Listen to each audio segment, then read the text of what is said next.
We are live. It's a damp, dark Tuesday afternoon here, damp and dark in Amsterdam as well, where Neil D'Souza is. We're here speaking to Neil and Nick from GetSetUp, having a discussion about business, why it exists, and hopefully anyone watching this might think, you know what, this sounds like a pretty interesting discussion, and I'm keen to find out a bit more. Neil, lovely to meet you. Nick as well, thank you for being with us. Neil, I might throw over to you, my friend, if I may. A bit of an overview into GetSetUp, what the business is trying to achieve, why it exists, and why you started it. Yeah, so GetSetUp is a video-first social platform for one of the fastest growing segments in the world. And believe me, it's not millennials. It's actually older adults who are 55 plus all the way till their 90s, right? So if you think about video and how it has taken over the world, every generation, whether it's millennials, it's Gen Z, they have their Twitch, they have their TikTok, but our parents, our grandparents don't have a place on the internet that is their own.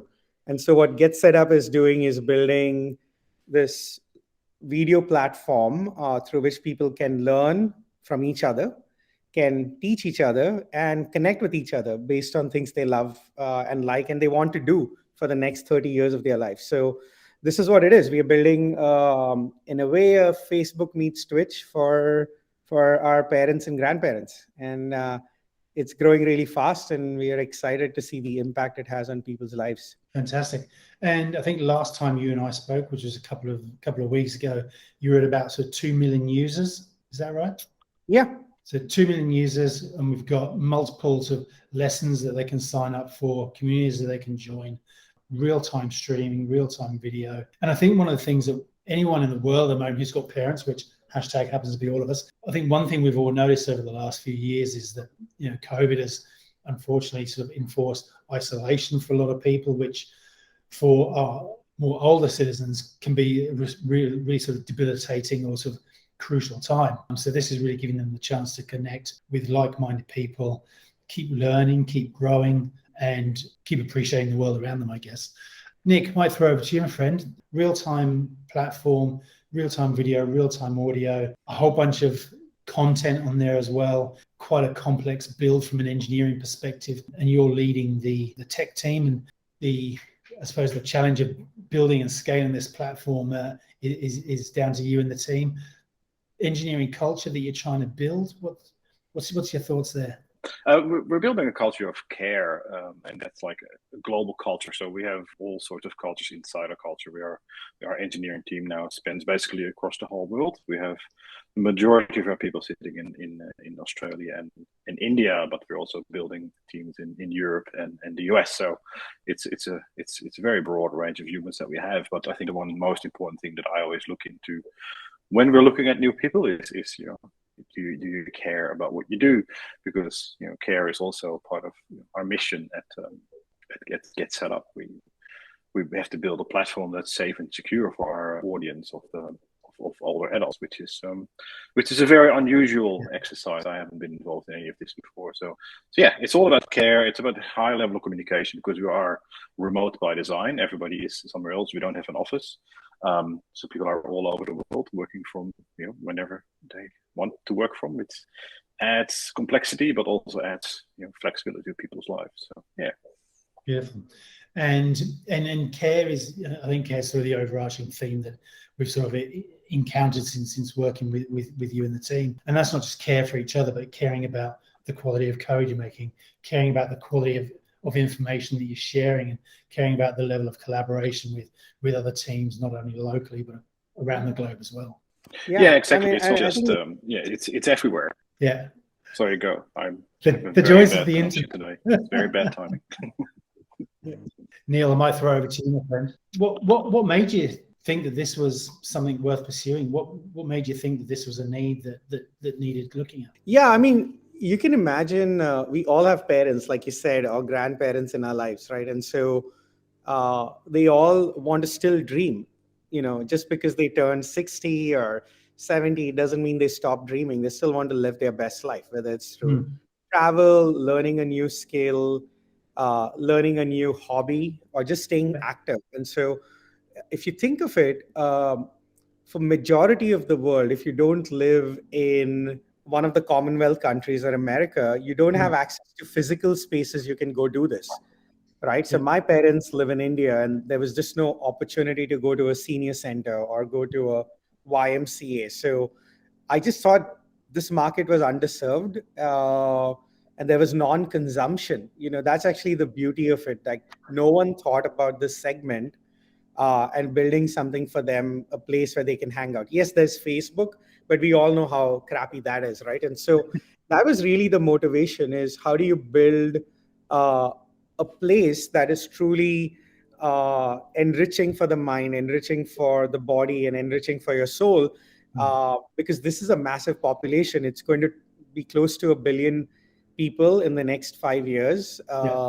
They also have time. They also have money to spend. They just want something they can feel safe on and trust each other and just live their best life. And so I think there wasn't that opportunity. If you think about majority of the world, like, there was just no place for that to happen. And so that fueled with the pandemic made it super easy for us to build this place, because before COVID this was still a big idea, but due to the pandemic it just showed us that online became the medium of consumption, right? Like, it would have taken us 10 years to get to this consumer behavior, but the pandemic forced everyone to go online whether they liked it or not.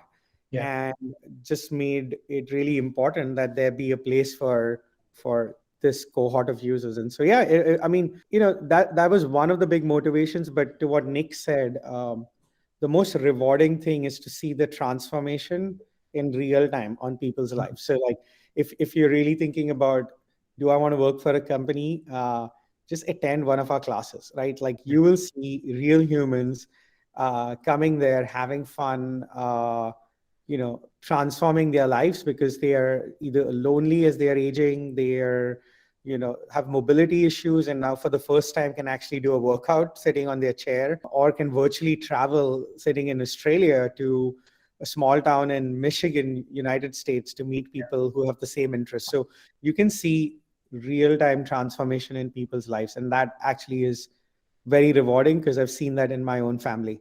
Nice. So the need was always there, but the pandemic really sort of highlighted how important that need is, I guess is kind of what we're saying. And it's not just you and the team who think this is a good idea, because you've got some pretty serious investment. Is that right? Yeah. I mean, we've got a very short period of 18 months. We've got really good investors on board. So, the founder of Yahoo, the founder of Zynga, Mark Pincus. We have Reid Hoffman through his fund. We recently brought on Aileen, who, if you don't know, she was the one who coined the word unicorn. That now is famous from Cowboy Ventures. And her mom was addicted to GetSetUp. Like, she spends a lot of time sitting in America taking classes with Australians and Indians. So we have a really good bunch of investors. We've raised, I think, close to about 20 million till date. But I think what's unique for us as a startup is the traction we've gotten with product market fit, right? Like, I think within 6 months we started making revenue. We've closed one of the largest deals possible for a startup, through which GetSetUp now will be accessible to about 18 million Americans through their health insurance. So completely free to the end user. We don't need to sell ads like Facebook does. We just have to keep people engaged on our platform, through the tech platform, and healthcare will reimburse us for an active user. So really interesting traction, fairly large deals, just going to show that people needed it and just didn't know that someone could build something that was scalable. Yeah, brilliant. And I guess for anyone who's watching this, a really noble mission, got good backing, and we've also got some people in the leadership group, the founding team, who come with some pretty good credentials as well. So we've got some early employees from Uber, so people who know how to scale businesses online and take things from here to here pretty rapidly, and know what needs to happen. Yeah, I mean, with co-founders and then the executive team, like you said, right? Whether it's Lawrence, who was one of the first guys at Yahoo way back when, helped grow Yahoo globally. through business development.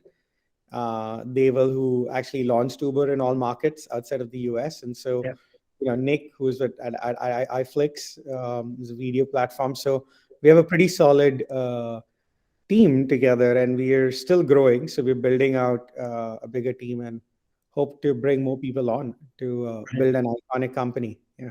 Fantastic. So, and we're hiring across engineering, we're hiring across sales at the moment. So running a whole bunch of roles here in the APAC region. For anyone watching this, GetSetUp.io, go and check it out, go and have a look. You should be finding this role or this video attached to job ads that we're running. So people should just be hitting us up and having a conversation. I'm sure if they've got any questions that they want to ask us, they can probably hit you up as well. You're pretty easy to find online. Thank you so much. Great to connect. Nick, not so much. He couldn't stand the company. He's had to leave us. But mate, thank you so much. An absolute pleasure to see you. Nick's come back just as the final credits are rolling. Nick, we're winding up, so thank you. Brilliant to see you both. We'll get this out to people, and hopefully we'll all be able to catch up really, really soon.